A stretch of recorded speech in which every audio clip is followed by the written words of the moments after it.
A lot of people come in and they're like, whoa, there's a lot of plants in here. And to me, I don't see it anymore. I live with them every day, so it's just normal. At one point, last I counted, I was probably about 510 plants, let's say. And if I were to water all of them in the same day, it would probably take me about 4 to 5 hours.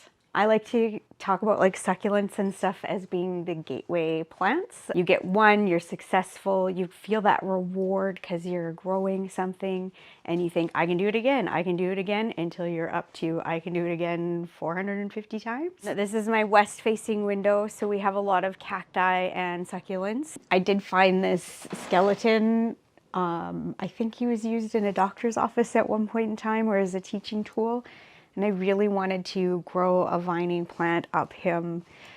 So it's definitely a lesson in patience because you have to let the plant grow. These are all Hoyas, but this one up here has a really cool flower. It's kind of fuzzy, and some people say smells like jasmine. I've heard smells like chocolate. Some of them are just like, they're really hard to assess how much they would be worth. Let's start at 10,000.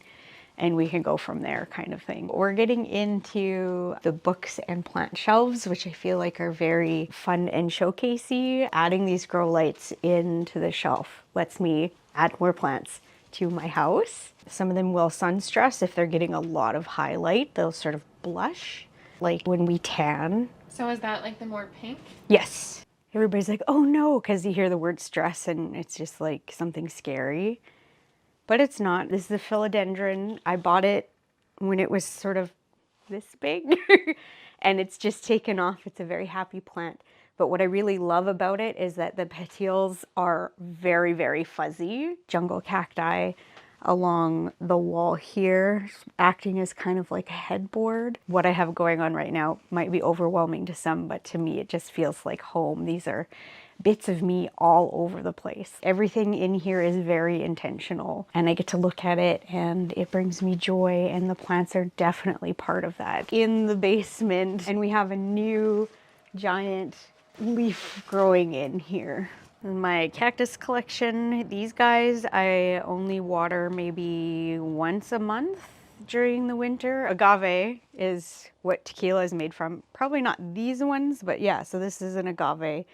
This is an agave. That is an agave.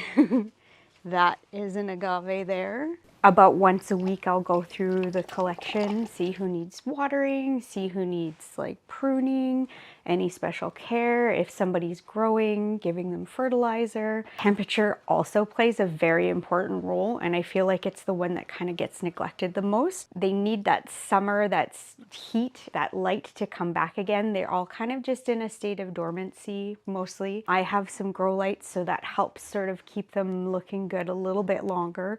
With just natural light though, you will see a bit of a lag, but don't panic, they'll come back.